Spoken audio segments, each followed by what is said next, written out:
Assalamualaikum warahmatullahi wabarakatuh. Beberapa hari yang lalu, mayoritas umat Islam di dunia memperingati hari lahirnya Nabi Muhammad SAW, seorang utusan yang Allah kirimkan kepada kita, umat akhir zaman.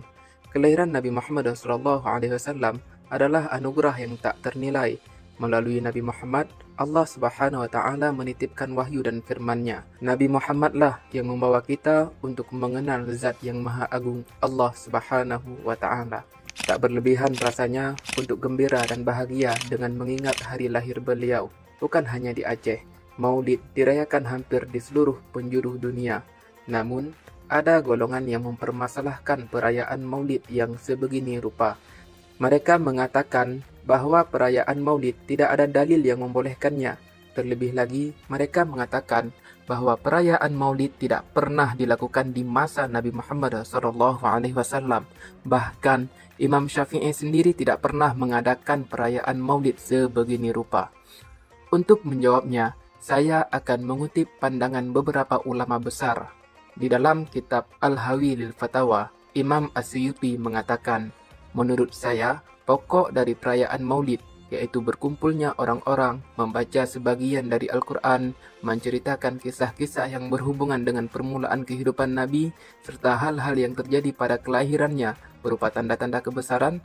Kemudian mereka dihidangkan makanan dan pulang tanpa ada tambahan hal lain, merupakan bagian dari bid'ah hasanah. Orang yang melakukannya akan mendapatkan pahala karena di dalamnya terdapat penghormatan kepada Nabi Muhammad SAW, serta menampakkan kebahagiaan dan kegembiraan atas kelahirannya yang mulia.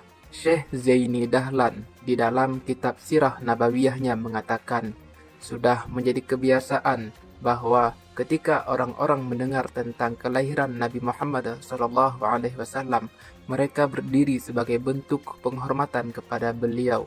Berdiri ini dianggap baik karena mengandung penghormatan terhadap Nabi, dan hal ini telah dilakukan oleh banyak ulama yang dijadikan teladan.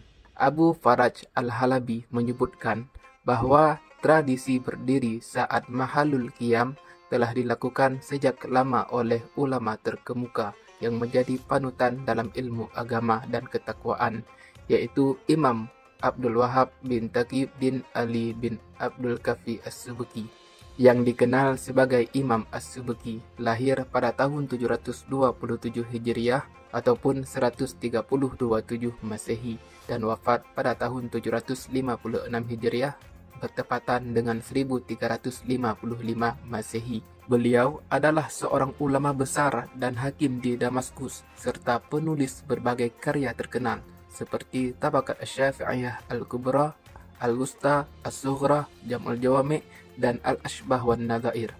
Abu Faraj Al-Halabi mencatat bahwa Imam As-Subki pernah berkumpul dengan banyak ulama di zamannya, dan pada kesempatan itu seorang pelantun syair membacakan pujian untuk Nabi Muhammad SAW, karya As-Sarasari, yang artinya, sedikit sekali tulisan bertinta emas di kertas untuk memuji Nabi itu dari penulis terbaik.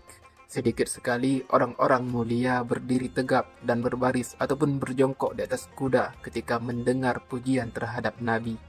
Maka pada saat itu Imam As-Subki berdiri dan semua yang hadir dalam majelis tersebut ikut berdiri. Terjadi kebahagiaan yang besar dalam majelis tersebut. Abu Syamah yang merupakan guru Imam Nawawi berkata, di antara bid'ah baik pada zaman kita adalah apa yang dilakukan setiap tahun pada hari yang bertepatan dengan hari kelahiran Nabi Muhammad SAW, berupa sedekah, perbuatan baik, dan menampakkan hiasan serta kegembiraan. Karena hal itu, selain mengandung kebaikan bagi orang-orang fakir, juga menunjukkan cinta kepada Nabi dan penghormatan kepada beliau di dalam hati orang yang melakukannya, serta ungkapan syukur kepada Allah atas anugerahnya dengan menciptakan Rasulullah SAW yang diutus sebagai rahmat bagi seluruh alam. As-Sakhawi berkata, perayaan Maulid mulai ada setelah abad 3 Hijriah. Namun, umat Islam dari berbagai penjuru dan kota-kota besar terus merayakan Maulid.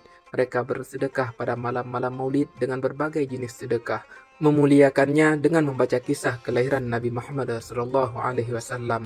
Ibnu Al-Jauzi berkata, Orang pertama dari kalangan raja yang mengadakan perayaan Maulid adalah Raja Al-Muzaffar Abu Sa'id, penguasa Arbil. Untuk perayaan tersebut, Al-Hafidh Ibnu Diyah menulis sebuah karya yang diberi judul At-Tanwir fi Maulid Al-Bashir An-Nadhir, dan Raja Al-Muzaffar menghadiahinya 1000 dinar. Raja Al-Muzaffar mengadakan perayaan Maulid yang dirayakannya setiap bulan Rabiul Awal dengan perayaan yang sangat megah. Dia adalah seorang yang gagah berani, pahlawan, cerdas, berilmu dan adil. Masa kekuasaannya berlangsung lama hingga dia wafat saat mengepung tentara salib di kota Akka pada tahun 630 Hijriah. Dia dikenang karena perilaku dan niatnya yang terpuji. Kemudian cucu Ibnu Al-Jauzi di dalam kitab Mira'atuz Zaman berkata, seseorang yang pernah menghadiri jamuan Raja Al-Muzaffar pada salah satu perayaan Maulid menceritakan kepadaku bahwa di dalamnya dihitung ada 5.000 kambing panggang, 10.000 ayam, 100.000 mangkuk mentega, dan 30.000 piring manisan. Para ulama dan tokoh sufi terkemuka hadir dalam perayaan Maulid tersebut, dan beliau memberi mereka jubah kehormatan serta memberikan dupa kepada mereka. Pada setiap perayaan Maulid, beliau menghabiskan 300.000 dinar. Itulah sedikit pandangan ulama-ulama besar terhadap perayaan Maulid. Mereka mengakui bahwa perayaan Maulid dalam tanda kutip sebegini rupa tidak pernah dilakukan oleh Rasulullah SAW dan para sahabat. Pada hakikatnya, perayaan Maulid adalah bentuk penghormatan dan rasa cinta terhadap Rasulullah SAW. Dan hal ini adalah hal yang diperintahkan di dalam agama.